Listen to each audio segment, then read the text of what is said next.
Greetings, my Facebook friends. This is Joe Caldwell, and I want to provide an informative video here to address all the hyping up about inflation being so bad, like 5 or 6%. Now, let's put things into perspective. We did have bad inflation a long time ago, back in the 1970s. And I think around 1974, 75 was up to 14% inflation. And we also had a high unemployment rate at the same time. So we had some really bad economic times, a lot of chaos. We had OPEC that quadrupled oil prices around that time. A lot of crazy stuff. So comparatively speaking, and we have a pandemic now. We're just getting over Trump. We have a lot of Trumpers that are working on the slow motion insurrection, and they're going to try to do another shellacking for the midterms. They're going to get Republicans back and get the majorities in the House and Senate. So there's a lot of anxiety right now because things are, chaotic, as I just described. Now let's go over some really bizarre facts. One thing is that we've had a stock market boom. We had a, quote, COVID crash in 2020. The stock market, the S&P, was 2,304.92 on March 20th, 2020. And at the end of last year, it went to 4,766.18. That was a 107% increase in the stock market.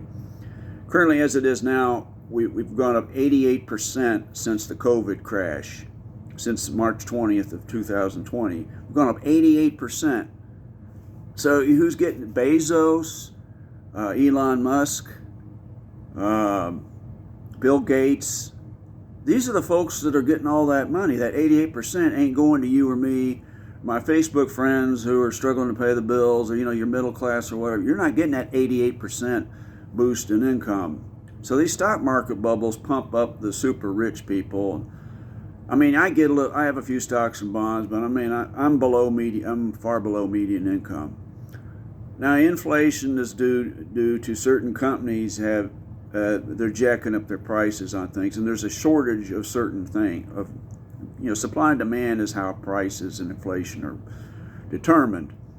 So if something that people want is in short supply, and then the rich people say, "Hey, well, I'll pay double for it," or say Mercedes Benzes are in short supply, and they were like $100,000, and then there's a supply bottleneck, and then they go, "Well, I'll pay $150,000 for it," and that affects anything. Or say Perrier water was $1 a bottle, and it goes up to $2 a bottle because the people got to have it. Well, I'll pay $2 a bottle. So but it's still only 5%.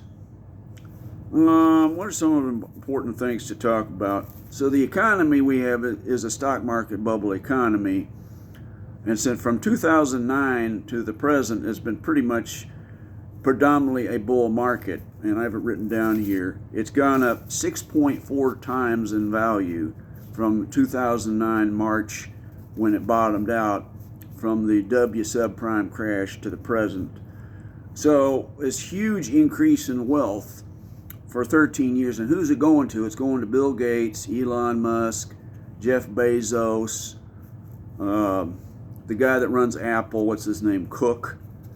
So these rich folks, the rich you are, you're getting there's a big pie, and the rich people are getting, they're wallowing in this big pie of wealth like pigs, and you and I are you're like the dog at the dinner table begging for a table scrap.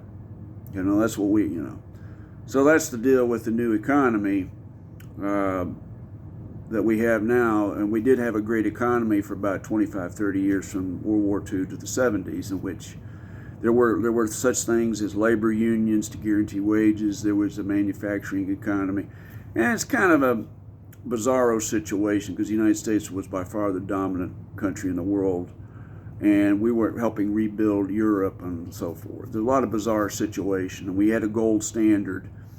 Did you know the price of gold, I found, did not change? It was $35 an ounce from 1934 to 1971.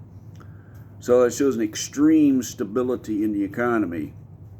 And in January of 1980, gold was about $850 an ounce, when it had been $35 an ounce 10 years later. So that tells you right there, you have mega inflation.